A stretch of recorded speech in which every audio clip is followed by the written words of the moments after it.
인간이 만물의 중심이 아니라 복잡한 관계 속의 한 부분을 담당하고 있는 그런 존재다.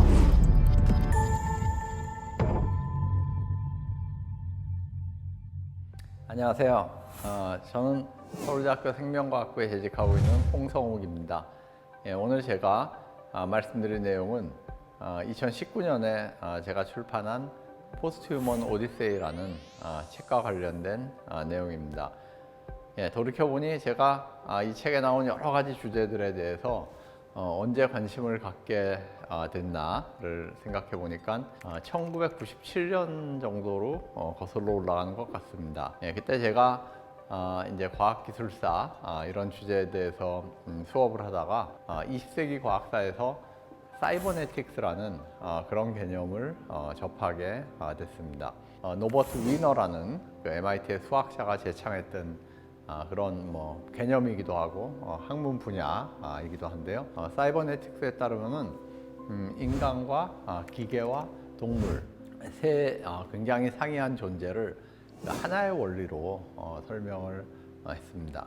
그것은 음의 피드백, 네거티브 피드백이라고 불리는 것으로서요. 정보가 이렇게 진행이 되다가 그것이 다시 피드백돼서 이렇게 정보의 양이라든지 이런 것들을 조절하는 그런 과정을 의미합니다.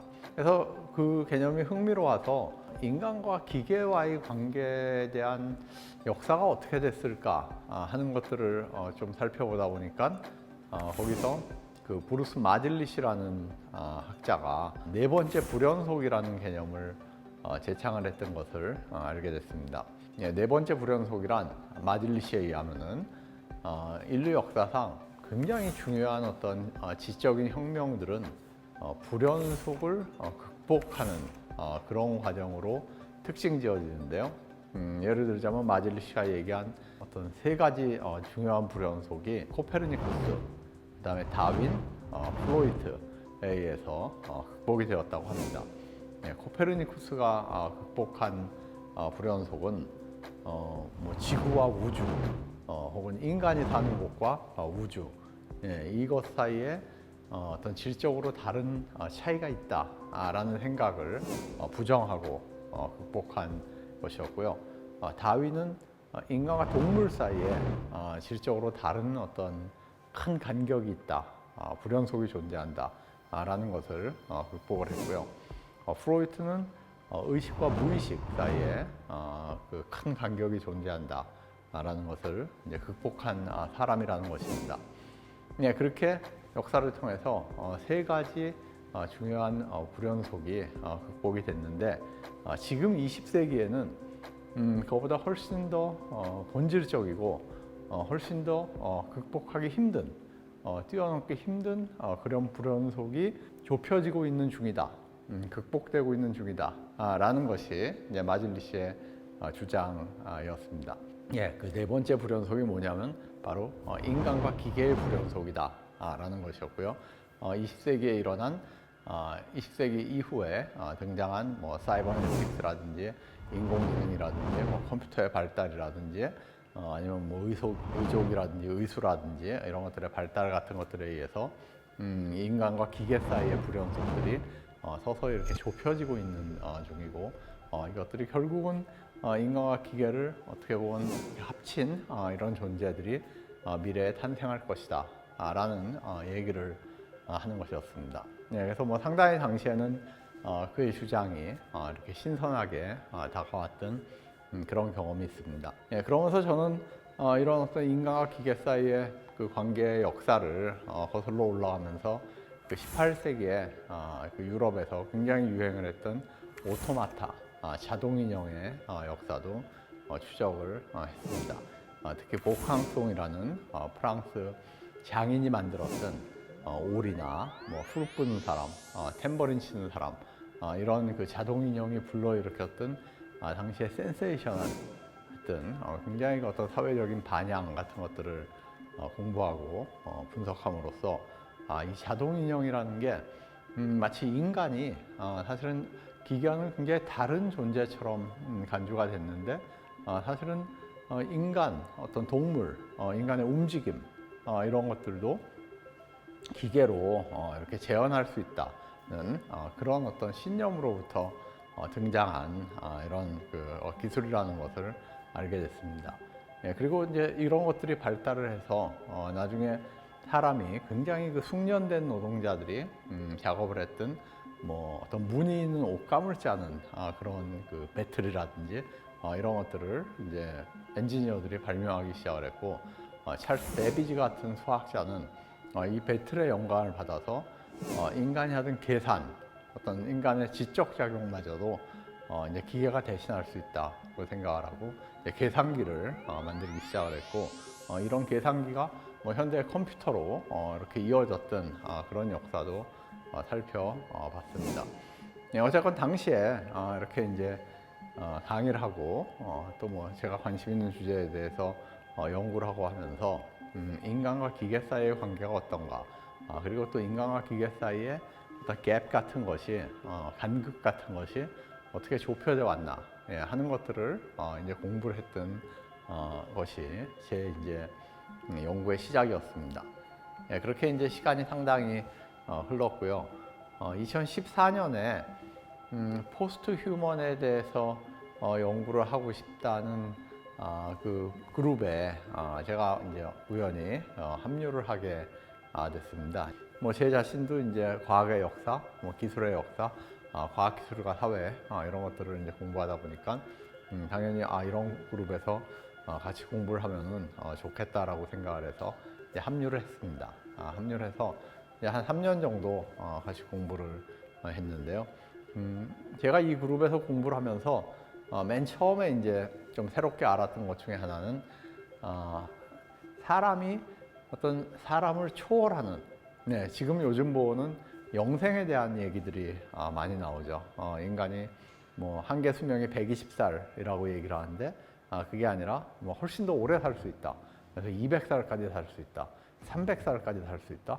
뭐 심지어 1000년을 살 수 있다. 이런 얘기들이 등장을 합니다. 뭐 어떤 사람들은 인간이 그 특이점에 이르면은 무한대로 죽지 않고 살 수 있는 그런 길도 열릴 것이다 라고 얘기하는 사람들도 있습니다. 자, 이렇게 인간이 인간의 육체를 초월할 수 있다는 생각이 언제부터 등장을 했을까라는 주제에 이제 관심을 갖고 그것의 이제 역사를 조금 들여다봤습니다. 예, 그러니까 그 놀라운 사실 중에 하나는 사실은 다윈의 진화론이 등장을 하면서 이런 생각들이 본격적으로 어떤 과학의 그 외피라 그럴까요? 이런 것을 잊고 많은 사람들에 의해서 제기가 됐다는 것입니다. 물론 뭐 그 이전에도 윌리엄 거드윈 같은 그런 학자들이 뭐 영생에 대해서 얘기를 했고, 뭐 꽁도르세 같은 그런 계몽 사상가도 영생에 대해서 얘기를 했습니다. 예, 그렇지만 이제 다윈의 진화론이 나오면서 이런 생각들이 이제 본격적으로 등장을 하게 됩니다. 자, 왜 그러냐면은 다윈의 진화론에 의하면은 지금의 인간은 완성된 존재가 아닙니다. 예, 지금의 인간은 이제 진화했던 존재고 지금도 진화하고 있고 또 앞으로도 계속 진화를 해 나갈 그런 존재이기 때문에 우리가 앞으로도 계속 진화를 해 나가서 어떤 지금 우리가 가지고 있는 이런 육체의 한계나 이런 것들을 벗어날 수 있는 그런 길이 열릴 수 있다 하는 것이 이제 진화론의 한 가지 함의였기 때문입니다. 예, 그래서 다윈은 그렇지만 다윈 자신은 우리의 이 어떤 외피, 우리의 이 육체 이런 것들은 사실은 동물로부터 물려받은 것이고 우리가 이것을 좀 벗어나기 힘들다라는 생각을 했던 것 같습니다. 다윈은 인간을 완전히 초월한 그런 존재가 될 것이라고는 생각하지 않았던 것 같습니다. 예, 근데 다윈의 후계자들 중에는 이제 이런 생각들을 본격적으로 얘기하는 사람들이 나오기 시작을 했는데요. 예를 들자면 윌리엄 위누드 리드 같은 그런 사람은 아프리카에서 주로 탐험을 하고 이랬던 그 탐험가였는데요. 이 사람이 이제 인간의 순교라는 그런 소설을 썼습니다. 근데 이 소설에서 인간이 미래에는 과학의 힘을 이용해서 인간의 이 제한된 육체를 초월하는 그런 날이 올 것이다. 그것도 금방 올 것이다라는 주장을 합니다. 예, 이런 주장이 이제 뭐 H.G. 웰스라든지 이런 사람에게 이어지고 또 웰스의 저작을 읽은 과학자들이 1920년대, 30년대 이제 이런 얘기들을 굉장히 많이 하기 시작을 합니다. 예, 이제 과학기술이 발달해서 정말 가까운 미래에 인간이 인간을 초월하는 그 무엇으로 다시 태어날 것이다 라는 얘기인데요. J.D. 버넬 같은 그런 이제 영국의 물리학자는 예를 들어서 인간의 머리에 어떤 전기선을 연결을 해서 인간이 가지고 있는 지식을 뭐 지금의 용어로 따지면 전부 다운로드하는 그런 기술이 발달할 것이다. 그리고 심지어 전 인류의 두뇌를 전부 연결을 해서 그 지식이 한 곳에 다 이렇게 다운로드가 돼서 그래서 그 지식이 계속 성장하고 진화하고 하는 날이 곧 올 것이다. 만약에 예를 들어서 인간이 다 죽고 다 사멸을 해도 그 지식은 계속 살아남아서 진화를 할 것이다. 그러니까 그런 의미가 결국 사람이 영생한다는 그런 의미 아니냐라고 주장을 하기도 했습니다. 예. 줄리안 헉슬리 같은 학자는 이런 생각들, 인간이 인간을 초월하는 그 무엇이 될 수 있다는 생각을 당시에 트랜스 휴머니즘이라는 용어로 잘 개념화를 했습니다. 예, 그래서 이제 제가 이 포스트 휴먼 그룹에서 공부를 하면서 이렇게 이제 트랜스 휴먼의 생각, 트랜스 넘다, 초월하다 이런 뜻이죠. 근데 트랜스 휴먼, 인간을 초월하는 이즘, 그런 어떤 주장, 주의 이런 것들의 역사가 어떻게 되어 왔나 하는 것들을 이제 뭐 알게 되고 뭐 그런 것에 대해서 정리도 하고 뭐 발표도 하고 그랬습니다. 예, 근데 트랜스 휴먼에 대해서 공부를 하다 보니까는 트랜스 휴먼과 굉장히 비슷하게 또 다른 단어, 다른 개념이 사용되고 있다라 하는 것을 알게 됐습니다. 예, 그것이 바로 이제 포스트 휴먼 혹은 포스트 휴머니즘 이라는 그런 단어인데요. 그래서 저희가 이제 공부를 하다가 트랜스 휴먼은 뭐고 포스트 휴먼은 뭐지? 이게 잘 이해가 안 되는 이해가 잘 안 됐습니다. 예, 그래서 이제 그걸 또 한참 이렇게 찾아보고 여러 책들을 읽고 세미나를 했는데요. 그러면서 알게 된 것이 학자들마다 트랜스 휴먼이나 포스트 휴먼을 사용하는 뭐 용법이나 용례가 다 다르다 하는 것이었습니다. 예, 그러니까 어떤 하나의 정의가 존재하는 것이 아니라 사람들에 따라서 다 굉장히 다른 방식으로 트랜스 휴먼과 포스트 휴먼을 정의를 하는 것이었습니다. 뭐 가장 흔한 방법 중에 하나는 트랜스 휴먼은 인간을 초월하는 그 무엇이고 포스트 휴먼은 그래서 그 뒤에 오는 어떤 인간, 인간을 초월하고 그 뒤에 오는 어떤 인간이 포스트 휴먼이다. 뭐 이렇게 정의하는 방식이 있었는데요. 이제 저희는 그런 방식보다 뭐 제 자신은 이제 조금 다른 식으로 이것을 정의를 하는 게 의미가 있겠다, 유용하겠다는 생각을 하게 됩니다. 예, 그건 어떤 방식이냐면은 아까도 말씀드렸듯이 트랜스 휴먼은 휴먼을 초월하는 그 무엇, 트랜스 휴머니즘은 휴먼을 초월하는 어떤 운동이나 주장, 철학 이런 것이었고요. 포스트 휴먼은 뭐냐면은 휴머니즘, 그러니까 르네상스 시기에 시작해서 어떤 서양의 근대 사상의 굉장히 중요한 토대 중에 하나가 됐던 휴머니즘을 초월하는, 휴머니즘 그 이후 휴머니즘을 극복하는, 그래서 포스트 휴머니즘.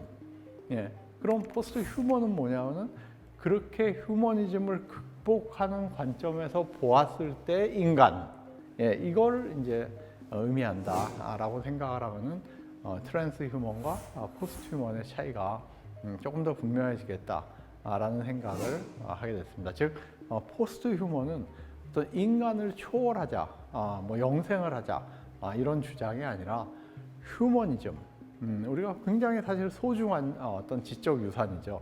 그렇지만 최근에는 휴머니즘 때문에 생기는 여러 가지 문제들이 발생을 합니다. 왜냐하면 휴머니즘이 너무 인간 중심주의로 이렇게 바뀌면서 여러 가지 문제들이 발생을 하는데 그런 문제들을 조금 해결하려는 이런 어떤 실천적인 의미에서 이것을 좀 넘어서는 휴머니즘을 넘어서는 그러한 어떤 철학으로 포스트 휴머니즘을 이제 저희가 생각을 하고 이제 그것에 대해 그 내용에 대해서 연구를 하기 시작을 했던 것입니다. 예, 그래서 이제 포스트 휴머니즘에 대해서 공부를 하다 보니까는 제일 먼저 이렇게 맞닥뜨리는 그런 분야가 이제 철학이었습니다. 왜냐하면 철학은 기본적으로 20세기의 어떤 굉장히 중요한 철학사조 중에 하나는 소위 엔티 휴머니즘이라고 부르는 그런 철학사조인데요.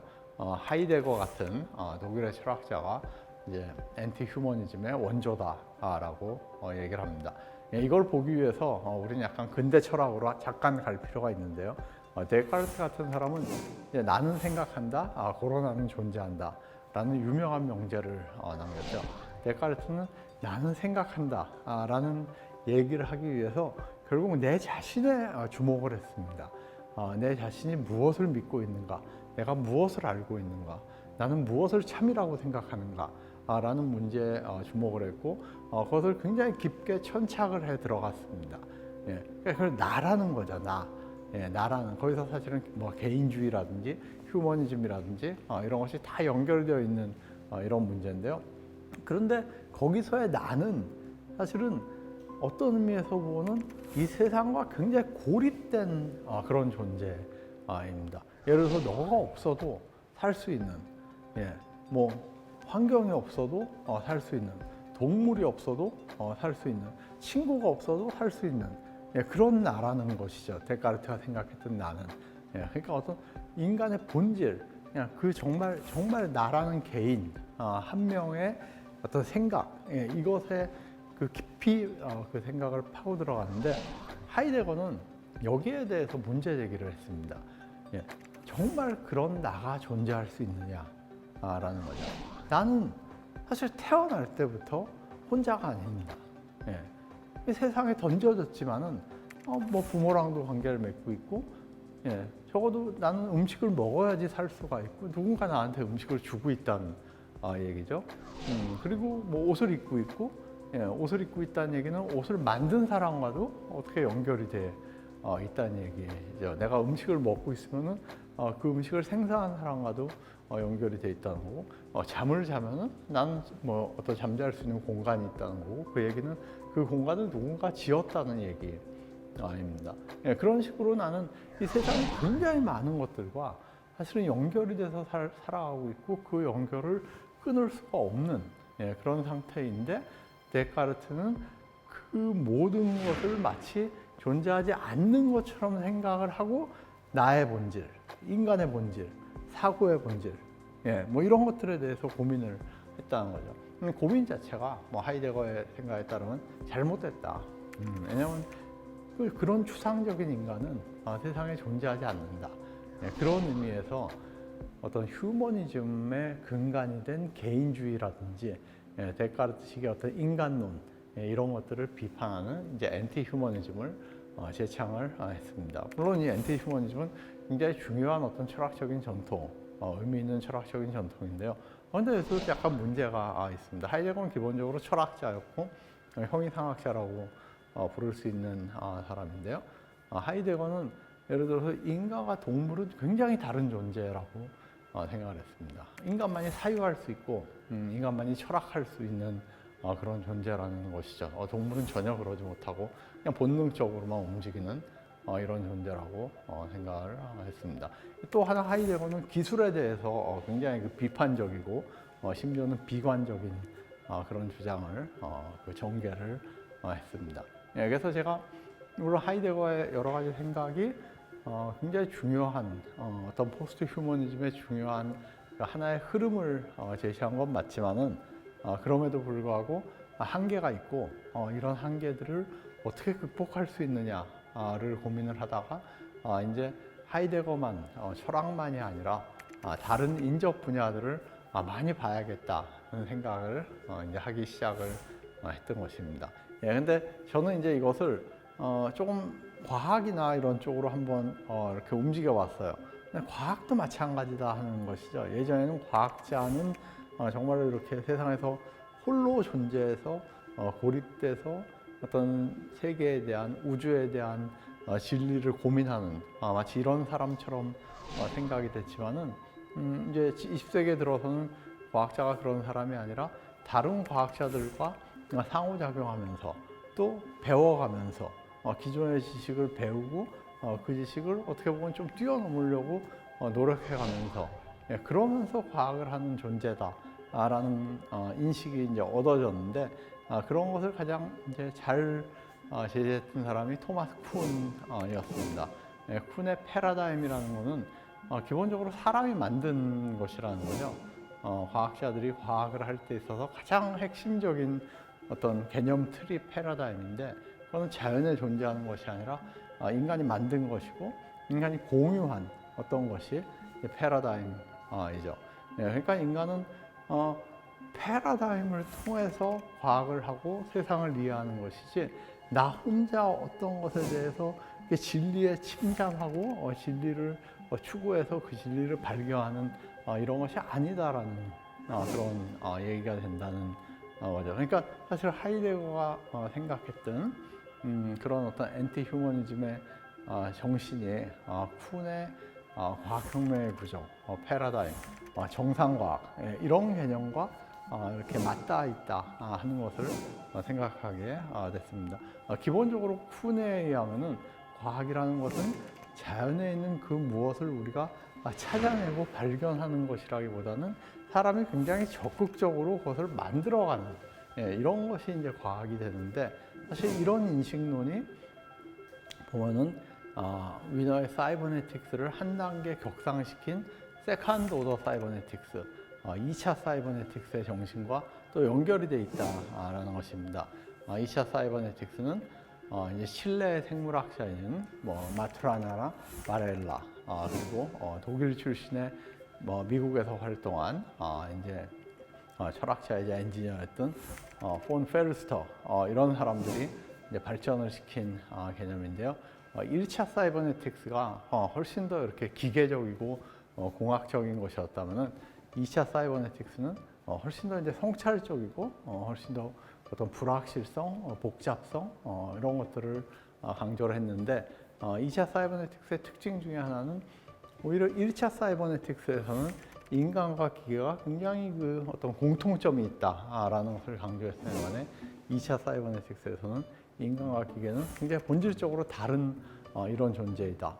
왜냐하면 생명체라는 것이 오토포이에시스, 그러니까 자기 생성이라는 것을 특징으로 이렇게 가지고 있다면은 기계는 셀프 오가니제이션, 그러니까 자체 조직화라는 것 정도를 특징으로 갖고 있기 때문에 기계와 생명체 사이에 어떤 굉장히 큰 차이가 존재한다라는 것을 얘기한 것이고, 또 굉장히 흥미로운 주장이고요. 또 다른 하나는 2차 사이버네틱스에 의하면 인식이라는 것이 굉장히 새롭게 정의가 됩니다. 인식이라는 것은 이 오토포이에틱한 그 생명체가 세상과 상호작용하는 이런 것이 인식인데요. 인간은 이제 굉장히 그 고차원적인 생명체고 이 고차원적인 생명체가 세상과 상호작용해서 우리가 인식이라 그런 것들이 얻어지는데 사실은 훨씬 더 저차원적인 생명체, 개는 물론이고요.